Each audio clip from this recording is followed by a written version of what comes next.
This is Hidden Killers with Tony Brueski. Here now, Tony Brueski. There's something darkly predictable about Brian Walshe. Every time you think he'd run out of ways to manipulate the system, he finds another angle, another story, another excuse, another layer of deception so transparent it's almost insulting. Now, as his competency hearing approaches, we're watching the same performance play out again. This time from a hospital bed at Bridgewater State after being stabbed by a fellow inmate. The defense says he's too traumatized to stand trial, too mentally unstable to participate. But if you followed the case from the beginning, you have to ask yourself how much of this is real and how much is yet another act from a man who's built his entire life on lies. Let's rewind.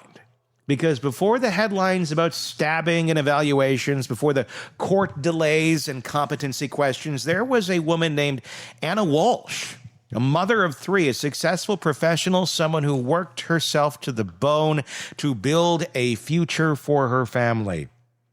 Then on New Year's morning of 2023, she vanished.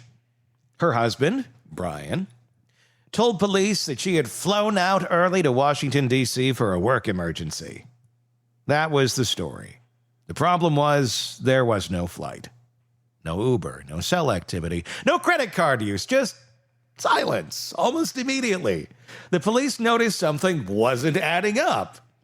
Walshe had been under house arrest for federal art fraud when Ana disappeared. He'd already been convicted of selling fake Andy Warhol paintings, like you do as a side hustle. Another con in a lifetime of cons. A man accustomed to bending reality until it snapped. So when Ana went missing, investigators already knew they were dealing with someone whose relationship with the truth was kind of negotiable. What they found next confirmed it. In the days before and after Ana vanished, Brian Walshe made some of the most chilling Google searches you'll ever hear read aloud in a courtroom. I'm not going to go through the full list because it's a long list, but I'm going to give some of them to you. If you want the full list, look back in our archive of videos and audio. You will find it. We have videos dedicated to it. Here's some. 10 ways to dispose of a dead body if you really need to. How long before a body starts to smell? Hacksaw. Best tool to dismember? Can you be charged with a murder without a body? How long for someone to be missing before you can inherit? That wasn't curiosity. That wasn't an accident. That was preparation. That was panic. That was a digital fingerprint of a man already trying to figure out how to erase what he'd done. And it didn't stop there. Surveillance footage from a Home Depot showed him wearing gloves and a mask, buying hundreds of dollars of cleaning supplies, mops, tarps, buckets, paid for in cash. Blood and a broken knife were later found in the basement of the Walshe home. Traces of Ana's DNA were discovered on several items discarded in trash bags near Boston, near his mom's house. Everything pointed in one direction, and yet to this day, no body has been found of Ana. If you've been following this story, you know that the prosecution's case isn't built on a single smoking gun. It's a mountain of small, precise cuts, the timeline, the searches, the lies, the purchases, the cleanup. Each one on its own might leave room for doubt, but together they paint a picture of premeditation so clear it's almost cinematic in its arrogance. And that's exactly who Brian Walshe is, a man convinced he's smarter than everyone else in the room. Let's not forget the backdrop. This isn't a man with a clean slate suddenly losing control. This is someone who's been manipulating people for years.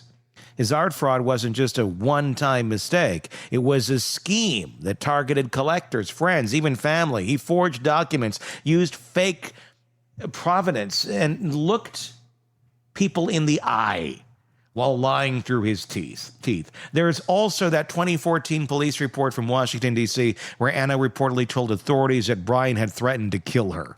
There's that, too. No charges were filed, but the record allegedly exists. So when people now suggest that maybe, just maybe, he's mentally incompetent, maybe we should look at the full pattern. Because this man's entire history screams the opposite of incompetence. It screams control, calculation, and self-interest.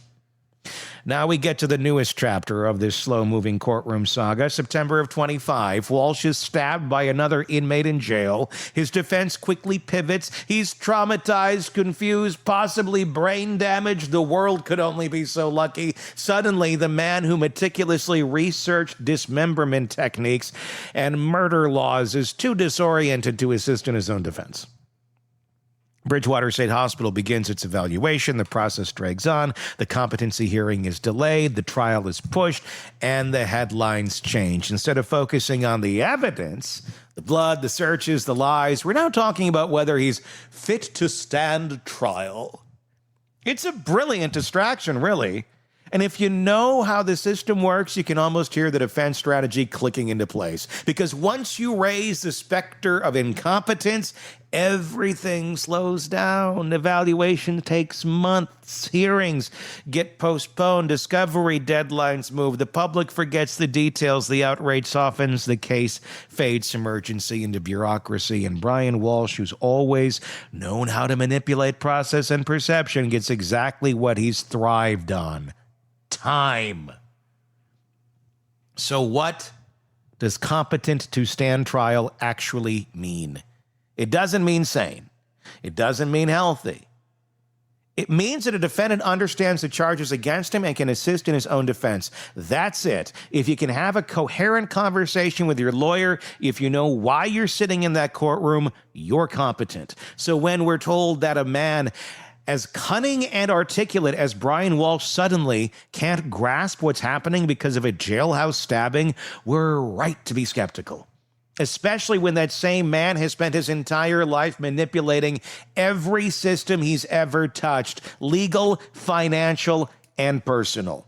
Think about the psychology here. Brian has built his identity around control, controlling narratives, people, and outcomes. The art fraud was about control. His marriage appeared to be about control. Even his alleged crime, if proven, was the ultimate act of control. Taking away Ana's life, taking away her voice, deciding when and how her story ended, that's not incompetence, that's obsession. So to now claim that he's suddenly too impaired to stand trial feels like the final insult to Ana, to their children, to every person he's deceived along the way. Prosecutors aren't buying it, and they've made it clear. The evidence is overwhelming, the motive is clear, and the manipulative behavior hasn't stopped. It's simply evolved. They're prepared to move forward as soon as the court signs off on his competency. Meanwhile, his defense keeps leaning into the narrative of trauma and being incapable. The stabbing, they argue, has changed everything. Maybe. But so far, there's been no credible sign that his cognitive abilities have deteriorated to the point of genuine incompetence. If anything, his legal maneuvers look exactly like they've always been: delay, distraction, and manipulation.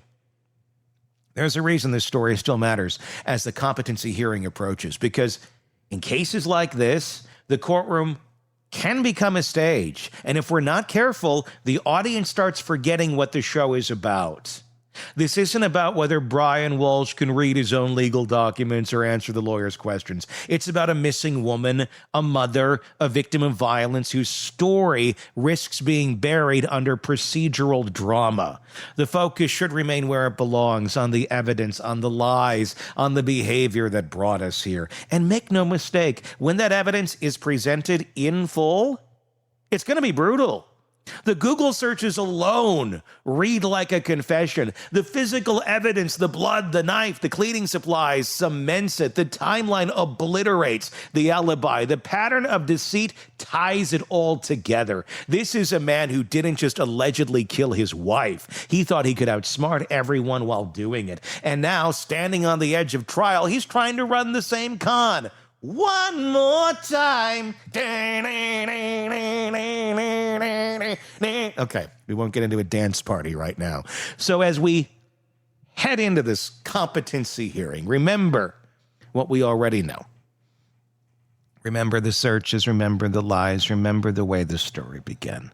On a New Year's morning, with a missing woman and a husband who couldn't keep his story straight for more than 24 hours. Remember the pattern, because if Brian Walshe has proven anything, it's that his greatest talent isn't violence, it's manipulation. And the question before the court isn't whether he's competent, it's whether we are competent enough not to be fooled by him again. Your thoughts in the comment section on YouTube. This might strike a chord with some folks because he's that classic narcissist figure, kind of like a Donna Adelson. Can do whatever. They're never wrong. Everyone's out to get them. It's always somebody else's fault. What are your thoughts on this case? How damning is it? I mean, those Google searches, shit. We see a lot of Google searches on this show. We see lots of Google searches, and it's amazing how stupid people are. Like, you didn't think, like, you went to all these lengths to protect your crime and to protect yourself from being found out, but you just blatantly Googled this stuff? Huh? Smart to a point on a lot of these monsters. But like I said, on YouTube, in our comment section, give us your thoughts. I want to see them. I want to read them. I want to reply. And if you're not already there, when you are there, hit subscribe. Hit subscribe wherever you're listening to this as well. If you're listening to us on one of the podcast platforms. Hidden Killers with Tony Brueski. That's what you search. Anywhere, everywhere you want to be is where we are at. We will talk again. Real. Want more on this case and others? Then press subscribe now and don't miss a moment of true crime coverage from Tony Brueski and the Hidden Killers podcast.